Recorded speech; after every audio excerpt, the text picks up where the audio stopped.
2024ல T20 world கப்ல எங்கள நீங்க தோற்கடிச்சீங்கல்ல, இப்ப பார்த்தீங்களா, நாங்க உங்கள வச்சு செய்ய போறோம் அப்படின்னு 2026 T20 வேர்ல்டு கப்ல மேட்ச் இவங்களுக்கு நடந்த மேட்ச்ல நியூசிலாந்து அணி ஆப்கானிஸ்தானுக்கு ஒரு தக்க பதிலடி கொடுத்தது மட்டும் இல்லாம, பிளஸ் ஒரு வெற்றியோட இந்த T20 வேர்ல்டு கப்ப ஆரம்பிச்சிருக்காங்கன்னு சொல்லி ஆகணும்.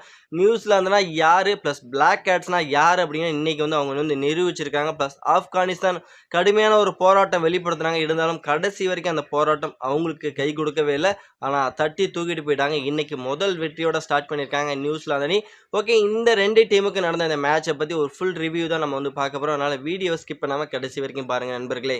ICC T20 world cup match number 4 New Zealand versus Afghanistan. இன்னைக்கு வந்து பார்த்தீங்கன்னா சென்னையில இன்னைக்கு வந்து அவங்களோட முதல் மேட்ச வந்து ஸ்டார்ட் பண்ணாங்க ஐசிசி T20 வேர்ல்ட் கப்ல. இந்த பல பரீட்சையில வந்து பார்த்தீங்கன்னா, இன்னைக்கு நியூசிலாந்து பிளாக் கேட்ஸ் வந்து தட்டி தூக்கிட்டு போயிட்டாங்க வெற்றிய. இன்னைக்கு முதல்ல டாஸ் வின் பண்ண ஆப்கானிஸ்தான் வந்து பார்த்தீங்கன்னா, முதல்ல நாங்க வந்து ஃபர்ஸ்ட் பேட்டிங் பிடிக்கணும் அப்படிங்கிற ஒரு டிசிஷனை எடுத்தாங்க. பிளஸ் அவங்களோட ஓப்பனிங் பேட்ஸ்மேனான குர்பாஸ் அண்ட் இப்ராஹிம் சத்ரன் 2 பேருமே ஒரு டீச்சரான ஸ்டார்ட்டுங்கிறது கொடுத்தாங்க. இவங்களோட ஸ்டார்ட் வந்து சூப்பரா இருந்தது. பிளஸ் அது ரொம்ப நேரம் நினைக்கவே இல்ல. அவங்களோட விக்கெட்டும் பார்த்தீங்கன்னா, அதே அளவுக்கு சீக்கிரமாவே எடுத்துட்டாங்க நியூசிலாந்தோட பிளாக் கேட்ஸ். ஓகே, அதுக்கப்புறம் வந்து ஆப்கானிஸ்தான் என்ன பண்ண போறாங்க அப்படின்னு நினைச்சிட்டு இருக்கும்போது, பிளஸ் வந்து அந்த இடத்துல தான் வந்து பார்த்தீங்கன்னா, குல்புதீன் நைபாருக்கும் அட்டல் இவங்க 2 பேரும் ஒரு அருமையான ஒரு பார்ட்னர்ஷிப் வந்து போட்டாங்க. இந்த பார்ட்னர்ஷிப்ப பிரிக்கிறதுக்கு ரொம்ப வந்து கஷ்டப்பட்டாங்கன்னு சொல்லி ஆகணும் பிளாக் கேட்ஸ பொறுத்தவரைக்கும். இவங்களோட அதிரடியான ஒரு பார்ட்னர்ஷிப் பார்த்தீங்கன்னா, குல்புதீன் நைப் வந்து ஒரு சைடு ஒரு அருமையான ஒரு ஹாஃப் செஞ்சுரி அடிச்சது மட்டும் இல்லாம, அட்டலும் பார்த்தீங்கன்னா ஒரு டீசென்டான ஸ்கோர் அடிச்சனால ஸ்கோரோட வேகம் நல்லா விறுவிறுன்னு போக ஆரம்பிச்சது. ஆனா இருந்தாலும் இவங்களோட விக்கெட்டும் வந்து ஒரு ஸ்டேஜ்ல போயிருச்சு. பின் வரிசையில வந்தவங்க பார்த்தீங்கன்னா, அவங்களும் வந்த வேகத்துல ஆளாளுக்கு ஒரு 6 பவுண்டரி அடிச்சு, பிளஸ் ஸ்கோர் வந்து பார்த்தீங்கன்னா 20 ஓவருக்கு 182ங்க ஒரு வலுவான ஸ்கோர வந்து செட் பண்ணாங்க நியூசிலாந்தோட பிளாக் கேட்ஸ்க்கு எதிரா வந்து பார்த்தீங்கன்னா. ஓகே, 183 ரன் அடிச்சா அந்த வெற்றி இலக்கோட ஆட ஆரம்பிச்சாங்க நியூசிலாந்து அணி. ஆரம்பமே பார்த்தீங்கன்னா, அவங்களுக்கு பெரிய அதிர்ச்சிங்கிறது காத்துக்கிட்டு இருந்தது.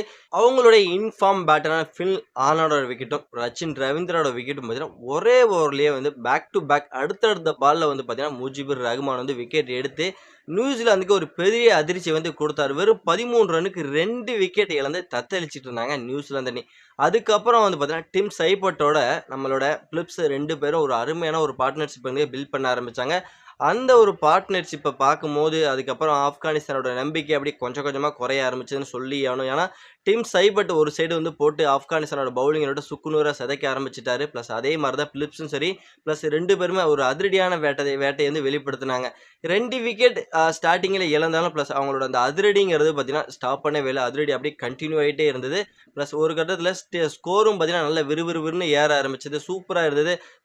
அதுக்கப்புறம் வந்த சாம்பனும் அவரோட பங்குக்கு அவரும் நல்ல ஸ்கோர் அடிக்க, பிளஸ் இருந்தாலும் டிம் சைபர்ட் ஒரு அருமையான ஒரு ஹாஃப் செஞ்சுரி அடிச்சு, அவரு பார்த்தீங்கன்னா 65 ரன் அடிச்சாரு. பிலிப்ஸ் ஒரு 42 ரன் அடிச்சு, பிளஸ் சாம்பியன் ஒரு நல்ல ஒரு டீசென்டான ஸ்கோர் அடிச்சதுனால, நல்ல ஈஸியான வெற்றி இலக்க வந்து குயிக்கான இதுல ஓவர்லயே வந்து பார்த்தீங்கன்னா, முடிக்கிறதுக்கு அவங்க வந்து ஈஸியா வந்து ஸ்டெப் மேல எடுத்து வச்சுட்டாங்க ஆரம்பத்துல இருந்தே.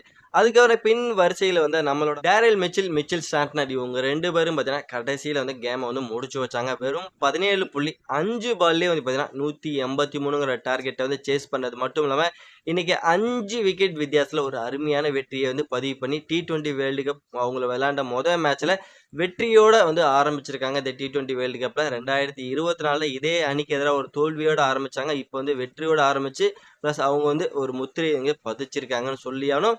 ஓகே ஃபிரெண்ட்ஸ், இந்த மேட்ச பத்தி நீங்க என்ன நினைக்கிறீங்க? பிளஸ் இந்த மேட்ச்ல வந்து நியூசிலாந்து அணி 2 விக்கெட் இழந்தும் ஸ்டார்ட்டிங்ல, பிளஸ் அதுக்கப்புறம் கொஞ்சம் தடுமாறி இருந்தாங்கன்னா, இந்த மேட்ச் வந்து கை குடுத்துருக்காது. ஆப்கானிஸ்தான் வந்து ஈஸியா கேம் எடுத்துட்டு போயிருப்பாங்க.